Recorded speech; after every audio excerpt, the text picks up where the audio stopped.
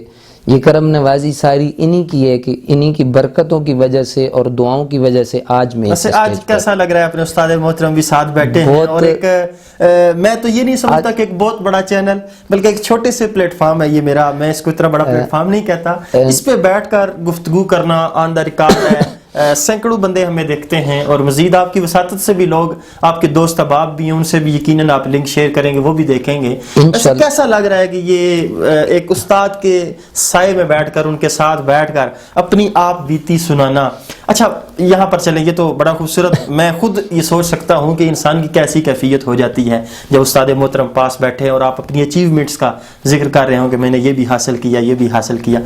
اچھا زندگی میں کوئی ایسا پہلو، یہ جو وقت آپ کا چل رہا ہے، ابھی آپ جس سلسلے کے ساتھ منسلک ہیں، آپ وہ رسائے محراب و منبر میں آتے ہیں، تو آج کبھی ایسا لگا کہ یہ جو فیصلہ کیا تھا یہ غلط تھا، میں دنیاوی کسی اور سلسلے میں نکل جاتا تو وہ میرے لیے بہتر تھا؟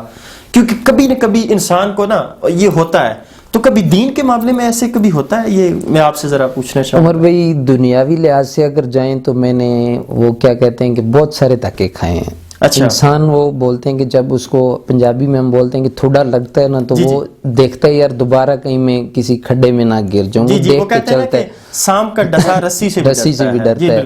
تو آپ نے جیسے پہلے کہا تھا، قاری صاحب کا ذکر کیا، تو وہ میاں صاحب کا شعر مجھے یاد آ گیا کہ مالی دا کم پانی دینا، وہ مشکاں بھر بھر لاوے، مالک دا کم پھل پھل لانا، او لاوے یا نہ لاوے۔ تو قاری صاحب نے بہت محنت کی ہے، اور ان کی محنت کی وجہ سے آج میں اس سٹیج پر ہوں۔ ابھی تک آپ یہ سمجھتے ہیں کہ آپ کے جو حوصلے ہیں وہ پست نہیں ہوئے، انشاءاللہ ڈگمگائے نہیں، اور آگے بھی نہیں ڈگمگائیں گے، بلکہ یہاں پر آپ بڑے ہی خوبصورت وقار کے ساتھ آپ ڈٹے رہیں گے اور جمے رہیں گے؟ جی انشاءاللہ۔ بس قاری صاحب بے فکر ہو جائے کہ اب آپ نے نہیں بھاگنا انشاءاللہ۔ میں قاری صاحب سے میں دیکھیں نا آپ کے استاد محترم ہیں، اور ان کے سامنے آج آپ سے میں یہ حلف لے رہا ہوں کہ اب آپ نہیں بھاگیں گے انشاءاللہ۔ جی اللہ کریم کی ذات آپ کو سلامت رکھے حضور۔ گائے بغائے میں اپنے استاد جی سے دعا لیتا رہتا ہوں، ٹھیک ہے؟ تو ابھی آپ جیسے بھائیوں کی دعائیں بھی ساتھ ہیں، تو انشاءاللہ امید ہے کہ میں دعائیں ساتھ رہیں گی، لیکن آپ اپنے حوصلے کو بلند رکھیے گا انشاءاللہ ضرور۔ یہ نہ ہو کہ پھر جو اور جتنا مذہب مجھے یقین مانے دین کے کام میں آ رہا ہے، دنیاوی میں نے آپ کو بتایا کہ بہت سارے کام اچھا دیکھیں نا، میں یہی سوچ رہا ہوں کہ جب بندہ کسی فیکٹری میں ملازمت کر رہا ہوتا ہے، کئی اور مقامات ہوتے ہیں جب بندہ ملازمت کر رہا ہوتا ہے، تو پتہ بھی ہوتا ہے کہ آج دیہڑی بھی لگ گئی ہے، شام کو گھر واپس آئے ہوں، آج 1800 700 جو مجھے دیہڑی بنتی ہے وہ ماہ کے بعد مجھے مل جائے گی، اجرت کا بھی پتہ ہوتا ہے کہ ملنی ہے، لیکن پھر بھی بندہ آتا ہے پریشان ہوتا ہے، اپنی جاب سے مطمئن نہیں ہوتا، نوکری سے مطمئن نہیں ہوتا، کبھی جو افسران ہیں ان کی چیک چیک سے، کبھی ساتھ والے سٹاف سے بندہ مطمئن نہیں، کبھی آنے جانے کے مسائل ہیں، کبھی انسان کو یہ ہوتا ہے کہ یہ جو میری ملازمت ہے اس کی جگہ اگر میں کہیں اور شفٹ ہو جاتا تو وہ میرے لیے بہتر ہوتا۔ تو جب انسان دینی معاملات میں آتا ہے تو میرے خیال کے مطابق یہ چھوٹا سا سرمایہ، جس طرح کہ ایک مزدور کو جو اس ملک پاکستان کے اندر، یہ جو اسلامی جمہوریہ پاکستان، اس کے اندر جو ایک مزدور کی جو اجرت طے کی گئی ہے، اتنی بھی ایک امام مسجد کو اجرت نہیں دی جاتی، لیکن پھر بھی یہ کتنا خوشحال زندگی گزارتے ہیں۔ کبھی کسی امام مسجد نے یہ نہیں کہا کہ آج میں عشاء کی نماز نہیں پڑھاتا، میری تو جو اجرت ہے وہ بہت کم ہے، میرے گزارے نہیں ہوتے، میرا یہ نہیں ہوتا، میرا وہ نہیں ہوتا، وہ اس طرح کا کوئی معاملہ نہیں ہوتا۔ تو یہ اللہ کریم کی ذات کی طرف سے خاص کوئی اس رزق میں برکت ہوتی ہے؟ جی بے شک عمر بھائی، دیکھیں رزق کا جو وعدہ ہے وہ اللہ تعالیٰ نے اپنے ذمہ لیا، ان اللہ یرزق من یشاء بغیر حساب، لیکن وہ ساتھ ہی توکل کا جو آپ نے وہ جو ساتھ ہے، وہ کہتے ہیں نا وہ توکل کا جو آپ نے ساتھ چاشنی ڈال دی ہے نا اس میں، کہ بس اللہ ہے، بس میں اسی کے در پہ بیٹھا ہوں، اسی کے گھر پہ بیٹھا ہوں، خدمت اسی کی کروں گا، اسی کے گیت گاؤں گا، اسی کا جو پیغام ہے وہ لوگوں تک پہنچاؤں گا، اور اجرت بھی اسی سے طلب کرتا ہوں۔ میں تو دیکھیں میں جس طرح ہوں، میں آج آپ کی بیٹھ کے تعریف کر رہا ہوں، کسی اور کو بٹھاؤں گا اس کی تعریف کروں گا، مجھے اللہ کریم کی ذات نے اجرت دینی ہے تو شاید اس وجہ سے دے، لیکن اس میں کہیں نہ کہیں عنصر ایسا بھی ہو سکتا ہے، آپ تو ماشاءاللہ عالم دین ہے، اور عالم دین کا جو تعلق ہوتا ہے اور جو اس کی ظاہری جو اس کی